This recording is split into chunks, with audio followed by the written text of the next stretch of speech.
And joining us now for Pat's Chat, Dante De Caria. If you're watching on the stream at SportsCage.com or our YouTube channel as well, you can tell that Dante is catching up on a couple of things as you're out and about in the city, hey? Fresh off that U.S. Division road trip.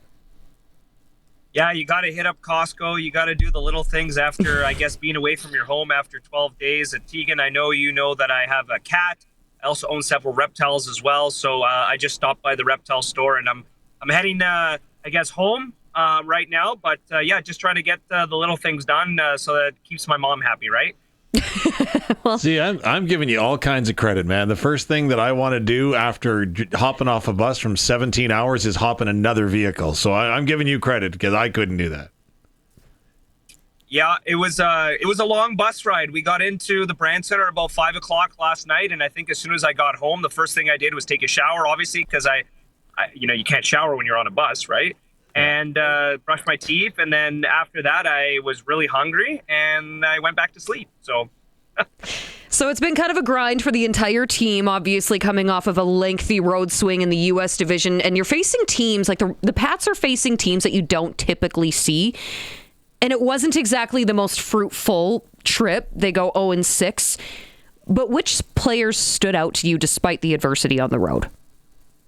I honestly thought from the first game to the last game, Liam Pugh was by far the Pats' best player, which I think is really encouraging to hear given that he's just 15 years old. And that's not a slight to the rest of the team. The team was handcuffed. They were battling with a ton of injuries. They had to play through a lot of adversity. They were playing, 3 games in 4 nights on 2 separate occasions. And it gets really long, especially when you're not sleeping in your own bed and you're practicing in maybe unfamiliar territories. But I thought Liam Pugh did a really good job. He was able to score, his second of the season. Obviously, that's been in limited time given, the time that he's played with the Pac Canadians, but also given the success that he's had at the international stage with, Team Canada, the U17s. But I thought Pugh, just from talking to the coaches as well, like this is a kid who's asking a lot of questions from what I understand. After every shift, he's always asking the coaches, what should I have done better? Is there anything that I need to improve on in my game? And at practice, he's asking about, let's watch some video on my shifts. Those little things, which I think is really showing a lot of the maturity from him. The one thing that I learned about Liam is that he's actually, a very religious kid as well from talking to his parents. This is a guy that reads the Bible before every single game. So it's very unique to meet a kid like Liam at 15 years old that doesn't have any social media. He doesn't have Instagram. He doesn't have Snapchat. He only texts messages and he uses YouTube. This is an anomaly, guys. And I was just so impressed with just how he carried himself and how he played against some really tough teams. How difficult is it to be the coaching staff right now for the Regina Pats? Because you look down at your bench and you see who could be there but aren't available right now. I don't even know how to describe it. I'm going to try to paraphrase and I get speak on behalf of Brad, Kenny, and Ryan, and even Max, the goaltending coach, and even on the management side as well. But nobody expected going into that U.S. road trip with already several injuries piled up with Bear out of the lineup, Bridgman out of the lineup, Tabashnik and Maddox Schultz, who was dealing with a concussion. But, nice to see him back in the lineup with the Pac Canadians over the weekend. I don't think anybody expected that the rest of the roster would get hurt over the course of the road trip. But when you're playing, in tough games that you're trying to win, 1-goal games against teams that are very physical, your body starts to kind of, take that wear and tear. There's 4 games left before the Christmas break, and I think that couldn't have come at a better time. Thankfully, they're not playing, 6 more games before the Christmas break because this team really does need rest. And they say as a cliche that rest is a weapon. But when you look down at the bench and you only see that you have 9 forwards and 6 or 7 defensemen, it becomes challenging to line match. And when you're playing against tough teams that are rested, that haven't played a ton of hockey, and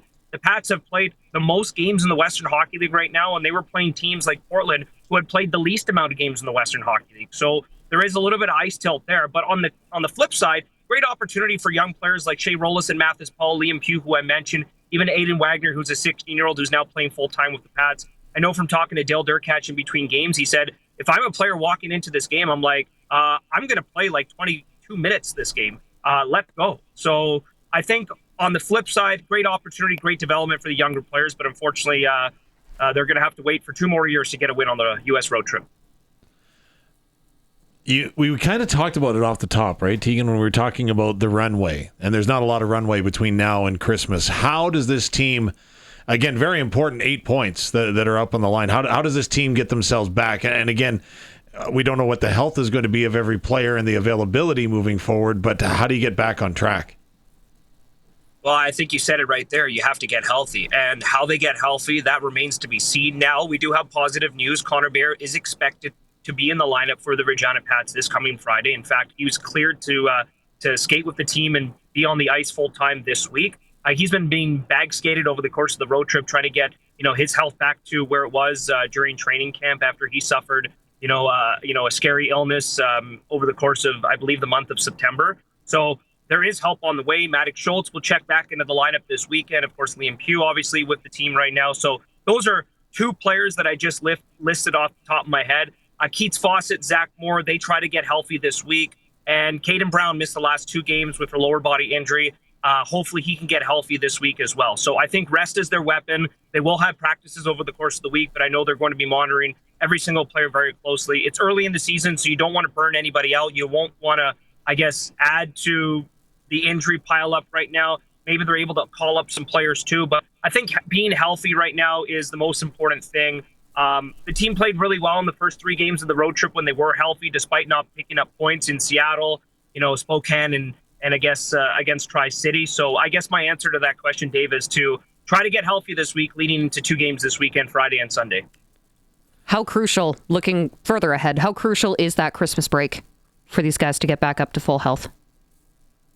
Yeah, I don't think I've ever seen a team so injured before. I think it's just like you can't even put words to describe on how crucial it is. But also a mental reset is nice as well. Hopefully by after the Christmas break, they'll have Colton Bridgman back from injury. So that's another important piece to their back end as well. I think when you get on that Christmas break, it just allows you to get back with your friends and family and to see your parents, especially for these guys that are living far away from home, not necessarily the Saskatchewan kids, but guys that are from BC, US, etc. So the Christmas break is huge, not only for, a physical reset, but a mental reset. It's always very important. And I think the team should be looking forward to 3 of the 4 games on home ice. You mentioned 8 points up for grab. The big one is obviously the Teddy Bear Toss night. They know what it's like to be on the other side playing in a Teddy Bear Toss game in Seattle. That wasn't, it's never fun being the road team when you get scored on, but hopefully they can flip the switch and do the exact same thing to Kelowna this upcoming, I guess it's December 13th. Which is all of a sudden in 12 days from now, which is incredible. Okay, so you're stocking up on supplies. What does the team do this week? Again, you're off the ice or don't have a game against until Brandon. It used to be back in the day, like you'd have 10 days off after you came off the American or BC road trip. Obviously, schedules are condensed and things change. How does this team approach this week as far as being on the ice? Obviously, players have got to take care of schoolwork off the ice. It just doesn't stop. No, it doesn't stop. I don't think people truly understand how difficult being a junior hockey player is, especially when you're 16 or 17-year-old old. And in this situation, 2 15-year-old players as well who are juggling, 2 separate teams, 2 different practices, and obviously juggling their school life as well. So I think when it comes to practice this week, maybe I can try to think like Brad in this situation, but I think it would be trying to keep things positive. When you lose 6 in a row and you come back from a very tough U.S. road trip mentally and physically, you don't want to be too negative. I think you want to try to focus on some of the positive things. So number 1, goaltending has been very good. Yes, the last 3 games, maybe the fans might be questioning the goaltending, but I think goaltending has been very consistent from the start of the season until as of late. Defensively, the team is very, very good. I know they give up 6 goals against Wenatchee, but still they have to look themselves in the mirror and say, well, we weren't really necessarily dealt the greatest hand in the world. And the team is still top 10 in goals for this season, so they need to get their 2 top scorers back in the lineup. Caden Brown, before his injury, was tied for first in the WHL in goals. Keats Fawcett was second in the WHL in goals. He's now currently tied for 3rd. So those 2 players who have been carrying the team with each 18 goals this season need to get back healthy and need to get back in the lineup and providing the offense that the team needs. Those are the kind of the 3 things, but I think trying to keep things light, trying to keep things positive, maybe having some shorter skates, keeping them down to 45, 50 minutes will be crucial, going over some individual video, stuff like that. But obviously this is just, I don't know exactly what they're going to work on this week. The one thing that I do want to point out, Dave and Tegan, all of the Eastern Division teams that have gone out to the U.S. Division, and that includes a very good Saskatoon Blades team, have struggled. That division is, in my opinion, and we'll see with some BC teams coming up, especially Kelowna, who's hosting the Memorial Cup, which will be Teddy Bear Toss Night, is probably a much stronger conference than the Eastern Conference, and that's just based off so many teams throwing all their chips in the middle last year, Calgary, Lethbridge, etc. And then you look at the West, like they play just a different brand of game. And when you have a Memorial Cup hosting team such as Kelowna and all these U.S. teams such as Everett who are in a class of their own, it becomes really difficult for these Eastern Division teams or Eastern Conference teams to go over south of the border and, try to come back with maybe 3 of 6 wins or 4 of 6 wins. So as we saw Saskatoon do, they kind of came back down to earth.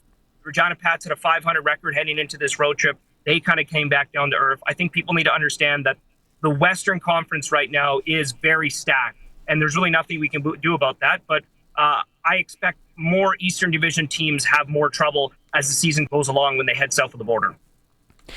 As you've had a chance to go down to the U.S. division, you don't get to go there every year. Obviously, it alternates. They come here, you go there. What was the most hospitable rink you were able to go visit? I was probably going to say Seattle, and I thought you would ask that question, Tegan, by the way. So I was thinking about that before I was getting on. I actually was thinking about that. So I thought Seattle. I said to myself, okay, Seattle, they are like chanting Pats suck. They also have Regina. Yeah, it's quite funny. They were playing the what's that Regina song? Experience Regina song.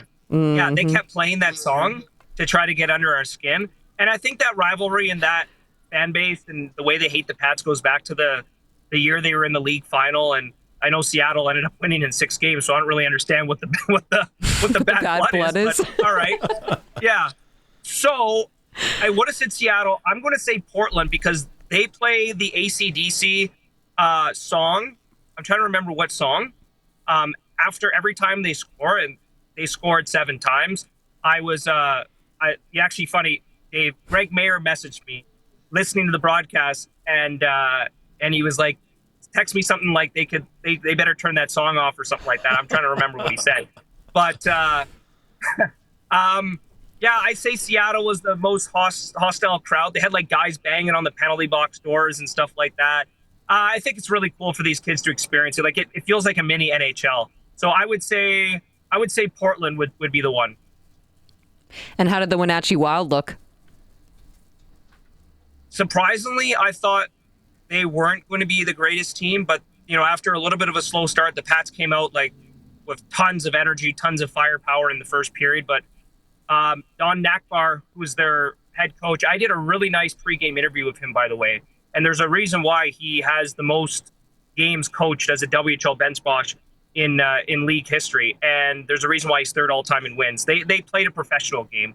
When they got up 2-1, they just dumped the puck in. They were smart. They didn't turn the puck over. They had short shifts. They play a pro-style game. The neat part about the interview that I did with Don, given the amount of success he's had, I asked him, I said, who's the one person that gave you your start? Who was the biggest impact that someone had on your career? And he said, actually, John Paddock was the first coach that hired me back in the American Hockey League. And he gave me my start, and he was the biggest influence to me on my coaching career. And I was like, wow, like John's been very important to me in my life, and he was huge for the Pats organization. I thought that was really cool. Okay, Small world. Yeah, question. Okay, so let's talk the matter at hand that is this weekend. You get the Brandon Wheat Kings here in our building on Friday night, trailing them by 2 points. Now, again, the Pats have played more games, whatever. But, again, you're 2 points back. You're 9 back of Saskatoon, who you get on Sunday. How big is this weekend? It's a big weekend because you want to feel good about yourselves heading into your first meeting of the season against the Saskatoon Blades. I mean, these two teams will play each other 6 or 7 times over the course of the season, and they haven't played each other just yet. The Pats have played Brandon a lot this year, and Brandon, to me, has kind of underachieved. They're a very good team. They have tons of firepower up front. They haven't necessarily got the goaltending that they thought they would get this year. They've been going back and forth between Krause and the monster, 6'8" goaltender, Filip Ruzicka. So I think the Pats match up really well, especially coming back home against a Brandon team that is only, I think, 2 or 3 points ahead of the Pats in the Eastern Conference standings. They're currently in 7th.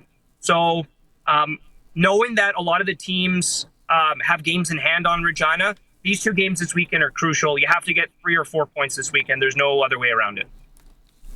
Dante De Caria, your voice of the Regina Pats. finally back home, able to go get some groceries and stuff like that. So welcome back home. Enjoy hopefully what is a little bit of downtime before your next call on Friday when Brandon comes to town. Awesome stuff. Go Pats. Thanks, guys.